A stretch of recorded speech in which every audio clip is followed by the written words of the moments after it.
அன்னைக்கு வீட்டுக்கு வந்து சாப்பாடு கேட்ட முனிவருக்கு நீ சாப்பாடு கொடுக்க தாமதம் ஆயிடுச்சு போல இருக்கு. அதான் அவர் உனக்கு ஆசையும் துறந்து உலக வாழ்க்கையை மறந்து அந்த பாசம் இல்லாத முனிவனை ஒரு பிடி சோற்றுக்காக ஏங்க வைத்து என்னை காக்க வைத்த துஷ்ட பெண்ணே, நான் இடும் சாபம் உன்னை பற்றி கொள்ளட்டும். உன் வயிற்றில் உருவாகி இருக்கும் கரு ஒரு மண்டலத்துக்குள் கலைந்து போகட்டும்.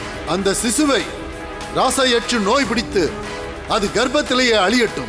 இது என் சாபம்.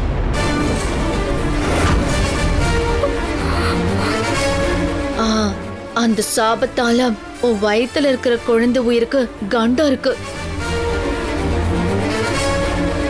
நீ இப்படி உன்னோட அலட்சியத்தால முனிவரோட சாபத்துக்கு ஆளாயிட்டேங்கிற கோவத்துலதான் இத உன்கிட்ட சொல்லாம மறைச்சிட்டு குழந்தைய சாபத்திலிருந்து மீட்கணும்னு அசோக் கர்ப்ப ரக்ஷாம்பிகை பூஜைக்கு ஏற்பாடு பண்ணிருக்காரு. ஐயோ கடவுளே, இது என்ன சோதனை! அன்னைக்கு வீட்டுக்கு வந்த முனிவருக்கு அன்னம் கொடுக்க நானும் தாமதிக்கலையே. அவரு கேட்ட உடனே வீட்டுக்குள்ள போய் சாப்பாடு எடுத்துட்டு வந்தேன். ஆனா நான் வரப்ப அவருதான் அங்க இல்ல. உனக்கே தெரியாம நீ லேட் பண்ணிருப்ப. அதனாலதான் அவரு கோவப்பட்டு போயிருப்பாரு. அவர் சாபம் கொடுத்ததுக்கு அடையாளமாதான் அவரோட ருத்ராட்ச மாலைய போட்டிருந்த தண்டத்தை வீட்டு வாசல்லயே நட்டு வச்சுட்டு போயிருக்காரு.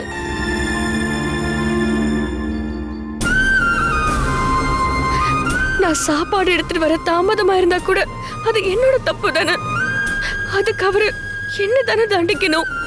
ஆனா அவரு என் குழந்தைக்கு சாபம் கொடுத்துட்டு போயிட்டாரு. கருவுல இருக்கிற குழந்தை என்ன பாவம் பண்ணுச்சு? அவர் எதுக்காக இப்படி ஒரு சாபம் கொடுத்துட்டு போனாரு?